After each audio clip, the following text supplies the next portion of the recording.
Zovem se Šime Sušić, dolazim iz Zagreba, imam 24 godine, bavio sam se 12 godina atletikom, kako treniram dugo, to je već postala kao neka obsesija, to zdrava prehrana, kako unijeti što više kalorija, da nisu prazne.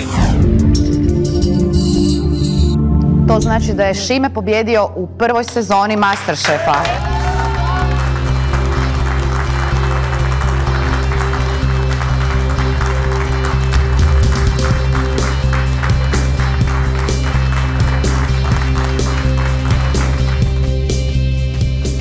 Pa dobro, daj sad kad je sve to već završilo, malo su se slegli dojmovi. Reci nam, jel ti sada stvarno gušt kuhati i dalje ili ti je malo svega već dosta? Pa meni je uvijek gušt kuhat, ne vidim neku razliku prije i kasnije u tom pogledu, sad samo više znam. Nisi se umorio? Pa od kuhanja ne. Dobro. Bila vas je hrpa tamo, ali ipak si ti ispao najbolji. No, logično, ima nešto što ti sigurno baš ne ide najbolje. Što bi to bilo? Pa dobro, ako se vratim na tu pobjedu, ne mogu reći da je najbolji pobjedio, jer tu je splet raznih okolnosti, treba imati dosta sreće, a što mi ne ide? Pa nikad nisam baš volio raditi s mesom, nekako mi je bilo nezanimljivo i dosadno, ali sad sam nekako malo promijenio mišljenje, imam više iskustva s tim. Ja sam više riba čovjek. Dobro, bolje ćeš raditi meso.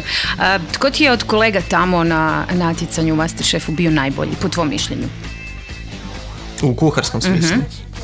Pa mislim da je najkompletnija osoba s najviše iskustva i bio je konstantan tokom cijele emisije Robert Predrag Žmire.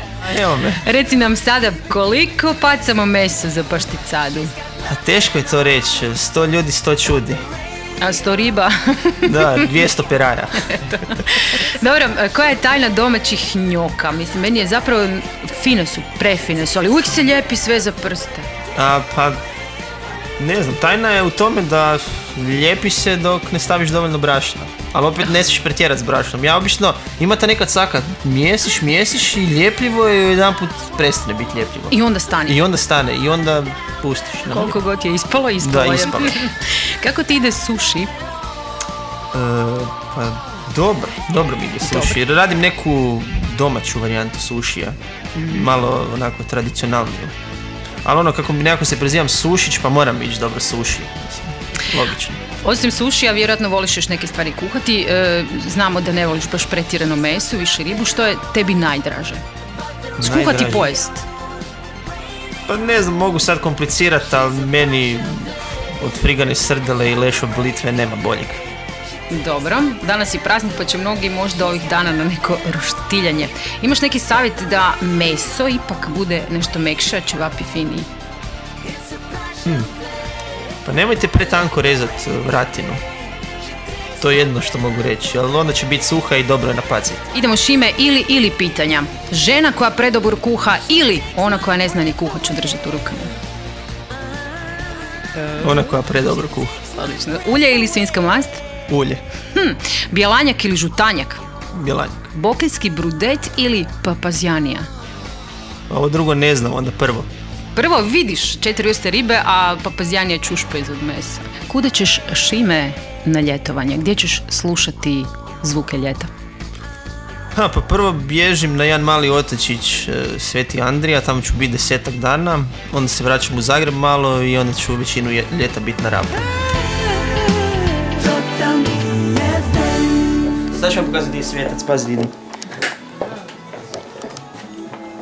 I kako dođeš do tamo, da? Brod do Visa, onda bus do Komiža i onda mali jedrenjak vozi do Andrije.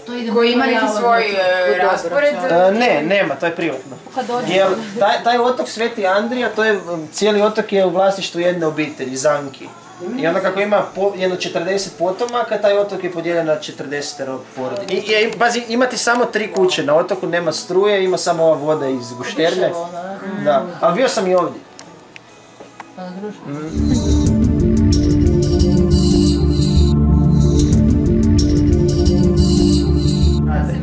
Pa ja sam 2 dana prije što sam ušao u kuću sam predao diplomski. Ovo svaka čast, kaj studirao? Geografiju i povijest. Totalno ima veze sa kuhanjem. I? I šta sad namiravaš?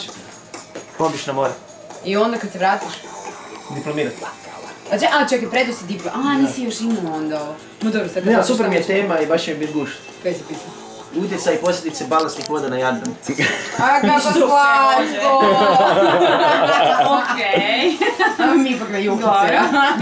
Juga je se malo asocirala s balastne vode. Ali recimo ono što vidite sat vremena na televiziji, to je 12 sati snimanje.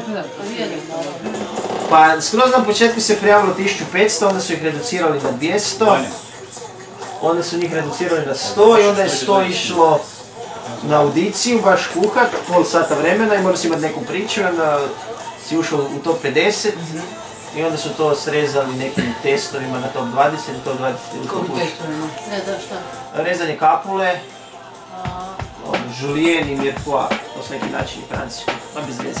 Za rezanje luka. Today I don't feel